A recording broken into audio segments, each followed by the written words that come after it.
Hello, everyone. You are listening to Your Palm Beach Guide with the Palm Beach Chamber of Commerce. My name is Kiana Rivera, and today our guest is Dr. James S. Fishkin with Sollis Health. So you know the drill, everybody. Just a little bit about Dr. James. He is coming to the Palm Beach Sollis Health after 28 years in the emergency medicine at Cedars-Sinai, a graduate of Cornell University and Tufts Medical School. He then did his residency at Los Angeles County Medical Center. Specializing in trauma and critical care, he worked in the burn unit for 3 months during the LA riots. Holy cow. At Cedars-Sinai, he has been the director of pre-hospital care for a decade, a chair of disaster response committee on the ED Performance Improvement Committee, and chair of 20-year symposium on emergency medicine. He has also been an examiner for the Board of Emergency Medicine for 17 years and is a lead at the Los Angeles Rams airway physician for 8 years, which he will miss a ton. We're going to touch on that again. And he enjoys his free time with his wife and daughter, and has also done and will still do 20 plus half Ironman triathlons and water skiing in Lake Ida. Holy cow, Dr. James. That's a lot.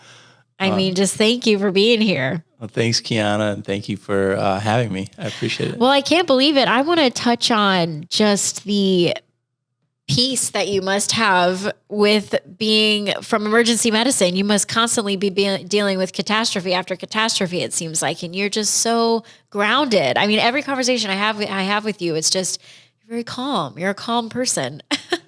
Yeah, I think that's part of the training. You know, when I went into emergency medicine, I think that as you begin the journey, you wonder how you're going to handle all those things. Right. And from a very young age, you know, I tried to immerse myself in the most intense training, even in Cleveland, Ohio, where I started. Is that where you're from? Yeah, I'm from Cleveland. Oh my goodness, yeah. Cleveland, Ohio.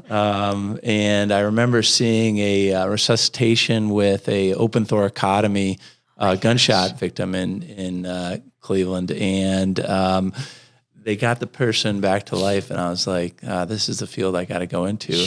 How exhilarating, but also terrifying at the same time. Yeah. I don't know how you do it. Yeah. My, just a real quick story on my part. My best friend is in the medical field, and she did a rotation in the trauma care unit, but she was in Tampa. Yeah. And she would tell me stories. And of course, like you like nurses and doctors, anybody in the medical field, you guys have a way of just taking really intense situations and telling these amazing stories about them, but always at like dinner time when we're eating. So she's like, and the blood was gushing out of his leg, and we're like trying to eat pasta. And I'm just like, well, like, Morgan, I love you, but let's talk about this after we eat, yes, you know, just because sure. I can't handle it. But I mean, that's awesome that you do that. So tell me a little bit of how you got started in this industry. Was it right out of high school? Was it right into going into med school?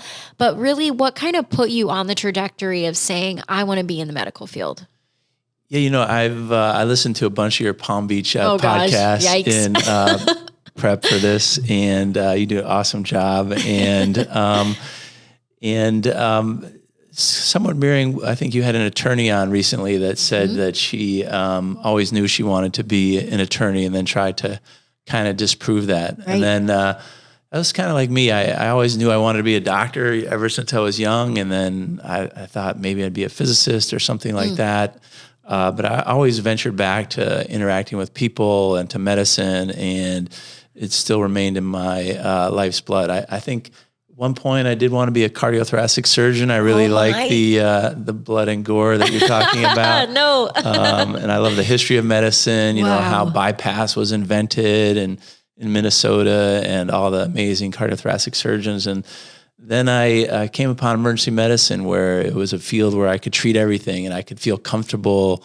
You know, if someone came in with a heart attack or a stroke or a bee sting, and they're having anaphylaxis or a serious infection and sepsis. And I felt that gave me really the broadest ability to help people. Wow. Wow. And then kind of what brought you from Ohio to, how many stops did you make until you got to Florida, basically? Yeah, I trained I went to Cornell undergrad and then Tufts Medical School in Boston. You're so incredibly smart. I'm just sitting here like, I'm just going to ask you questions. Keep going. I'm like, oh boy. And then in emergency medicine, I kind of wanted to go into the place where I could be trained at the highest level, and LA County USC Medical Center to me was that. I think there's a lot of centers around the countries, and I think Miami has one of those, but